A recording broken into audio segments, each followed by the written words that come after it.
With that, we bring in a member of the House Oversight Committee that will run this investigation into Hunter Biden. And as Representative Comer says, they have a lot of questions about the president as well. Joining me now, Florida Republican Congressman Byron Donalds. Congressman, good to have you with us today. So tell us, this is very quick, obviously, to come before the cameras and say this is going to be our focus.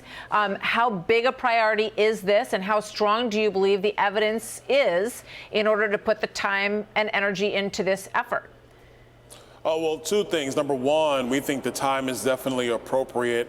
We told voters across the country that Republicans mean business. We were going to get down to it, whether it's policy driven about inflation, our border, and the things that need to happen for our country economically, but then also with oversight and investigations. And the press conference today demonstrates that. We have received information from whistleblowers. We've received information in the 2 suspicious activity reports about what Hunter Biden's financial dealings are, which really open up the way to actually drive more investigations.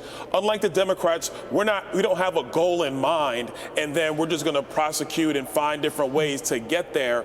We are going to let the evidence and the details dictate where this go. But one thing is crystal clear: Joe Biden is the big guy, and we know that Hunter Biden has been involved in so many schemes around the globe. And so this is definitely an investigation about Joe Biden and what he has been doing to allow this scheme to develop, and we're going to let the evidence speak for itself. So just put the email up.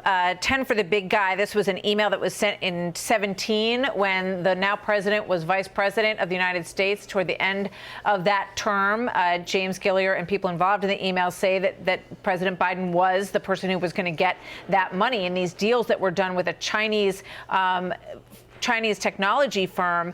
And you have this back and forth today about whether or not the FBI was aware of this, or whether people in the FBI said, we're going to pass on this. We don't want to be involved in this Hunter Biden investigation. This is with Ron Johnson. Watch this. Have you read Senator Grassley's and my report on Hunter Biden's corruption issued in September of 2020 and November of 2020? Have you read those reports? I have had a chance to look at it.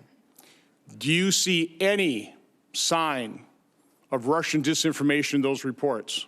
That would be a hard question for me to answer. No, it's very easy. Yeah. It's very easy. What I would say it's a very easy answer. There is no Russian disinformation. So they received whistleblower reports from people inside the FBI. Senator Johnson, final thought on that, Representative Donaldson. Look, what I think is very clear, there are serious issues about what Joe Biden and his son, and his brother for that matter, have been doing. We are going to investigate. We're going to go through this with full transparency for the American people. And when we're done making our case, we think the facts will speak for themselves, and then we'll go from there.